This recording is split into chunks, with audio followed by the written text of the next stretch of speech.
Il y a des moments dans la vie où les hasards prennent une forme presque sacrée, comme guidés par une main invisible. C'était lors d'une soirée mémorable, empreinte d'une énergie particulière, que je me suis retrouvé au cœur d'une assemblée de marins.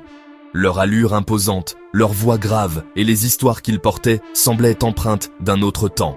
Ces hommes, habitués à braver la colère des flots, partageaient entre eux des récits fascinants, des légendes transmises de génération en génération.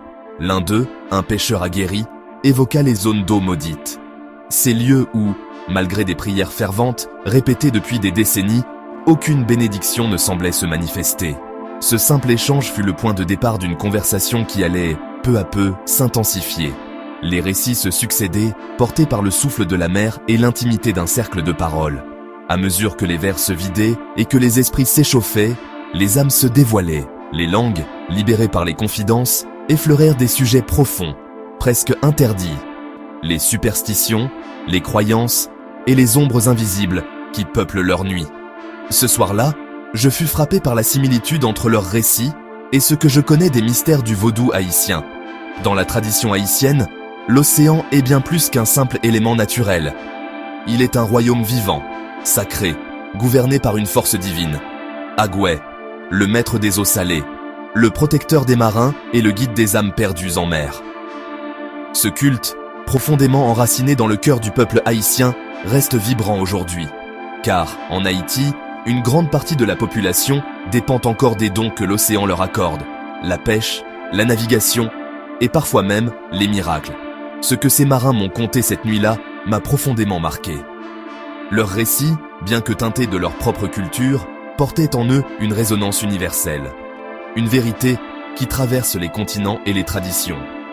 Ils parlèrent d'esprits qui rôdent près des falaises, de chants lointains portés par le vent, et de signes que seuls ceux qui ont foi dans l'invisible peuvent percevoir. Ces croyances, bien qu'ancrées dans des réalités différentes, mènent toutes vers un même point de convergence, l'omniprésence des esprits et l'interconnexion entre les mondes. L'idée de cet article est née de cette rencontre improbable. Ce fut une invitation à explorer davantage le culte d'Agoué et son rôle central dans la spiritualité haïtienne.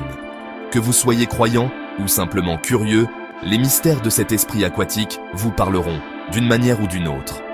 Car, au-delà des rituels et des chants, Agoué incarne un message universel, celui de l'harmonie entre l'homme et les éléments.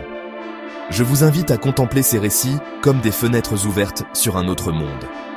Un monde où l'invisible s'entrelace avec le visible, où les vagues murmurent des secrets, et où les dieux veillent silencieusement sur ceux qui osent de leur adresser une prière. Pour ma part, je ressens à présent l'appel des flots. Une force irrésistible, presque hypnotique, me pousse à retourner vers la mer. Peut-être est-ce Agoué qui m'appelle, ou peut-être est-ce simplement le besoin de m'abandonner, le temps d'un instant, à l'immensité de son royaume. À vous, lecteurs fidèles, je confie cette réflexion.